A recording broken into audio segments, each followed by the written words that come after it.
Welcome back. The race to be Denver's next mayor is up for grabs. 17 candidates in this race. The vote is split. A majority of voters don't know who will be getting their vote. 9 News and our partners at Colorado Politics, the Denver Gazette, and MSU Denver commissioned a Survey USA poll of likely voters. That poll shows a very tight race. Only 3 candidates are polling at 5%. Lisa Calderon, Mike Johnston, and Kelly Bruff. Chris Hansen and Debbie Ortega are getting 4%, followed by Leslie Herod, Al Gardner, Thomas Wolfe at 3%.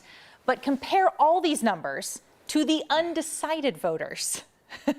I actually think you can't see the undecided voters on this graph. I think it's at the bottom, but it's 58% of voters in this poll. There we go. 58% say that they don't even know who they're going to vote for.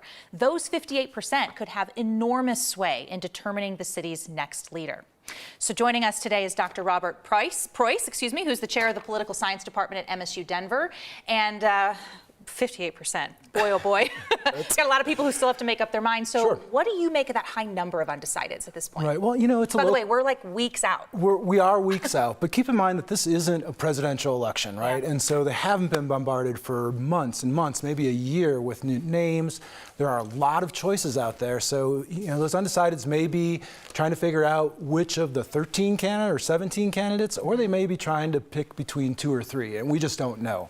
But yeah, I mean, there's a lot of choices. It's a local election. We'll see some more press coming out, but yeah, it's an open race. And how will those undecideds factor into this race? Because going in, I don't know if anybody really has a clue. Right. I mean, if the top vote getter right now is at 5%, there's a lot of room for those undecideds to move those outcomes.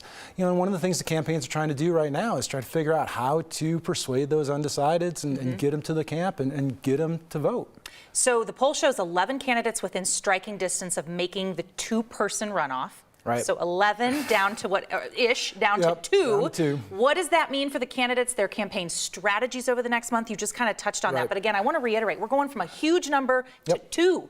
Yep. That's right. And so that's all you have to do is beat number 3, right? Yeah. And that's the strategy right now. So what campaigns are going to be doing is, you know, we'll see a lot more media advertising, whether it's on TV or print or internet.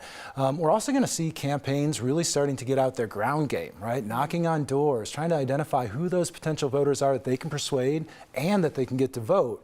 And knocking on doors, getting that visibility within neighborhoods is really important. So we're going to see a lot of that going on. Campaigns save their money for the last month of an election, and that's certainly what we're going to see them spend. We're going to see that money being spent right now. In such a crowded field, just having the name recognition. Hey, I remember you. You knocked on my door. That's could really right. help with an undecided, I suppose, It right? makes a big difference. And the same kind of thing with, you know, a clever ad or a memorable tagline.